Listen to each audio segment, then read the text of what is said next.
Our emotions are guided by our expectations. Much of our arousal, whether that be positive or negative, comes from the reality of what we expect from others. My name is Selena Lavaretta, and today we will be discussing violations of expectations.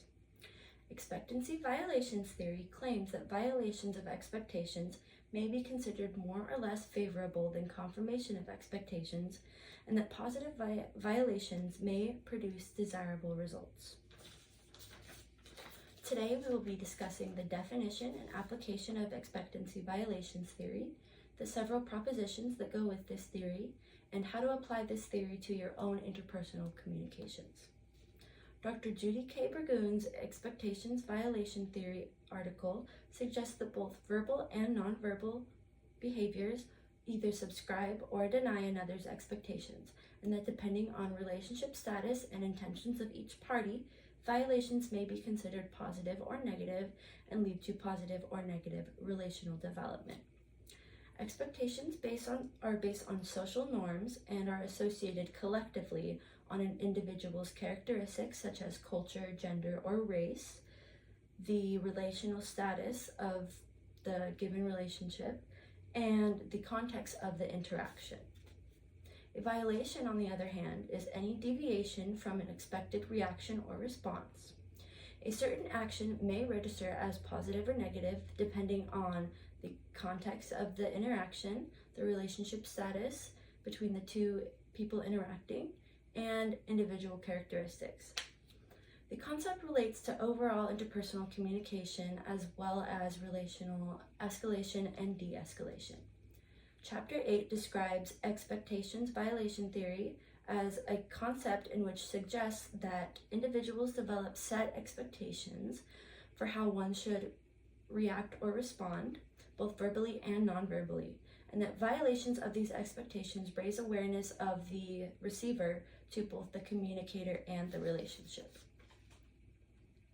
The first hypothesis proposed in this article is that nonverbal behaviors constitute messages, and a research question proposed in this article is, do violations elevate arousal, and if so, what kind?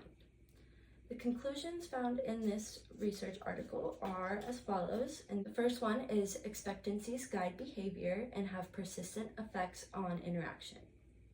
The next is communicator reward valence affects communication patterns and outcome by itself and in combination with violation characteristics. Nonverbal violations heighten attention and create orientation responses.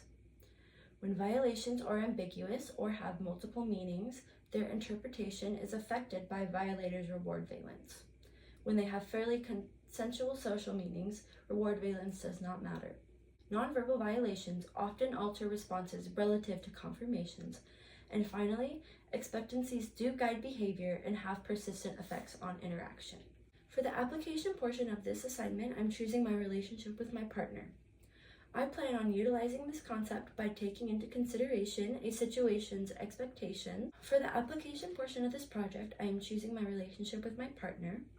I plan on utilizing this theory by taking into consideration each situation's expectations and weighing how each of these expectations may place on my partner's scale of either expected or not expected and on the scale of positive and negative. By being more mindful of your reaction's potential effect on your partner, you may avoid unnecessary conflict. In conclusion, deviation from expectations can actually yield positive, favorable results, and the expectancy of violations theory can be used to strengthen your conversations and your interpersonal relationships. Our personal expectations guide our behavior and have persistent effects on interaction. The expectancy violations theory describes how our own preconceived notions and expectations of others can shape how we feel and thus react in a given situation. Thank you for listening. Bye.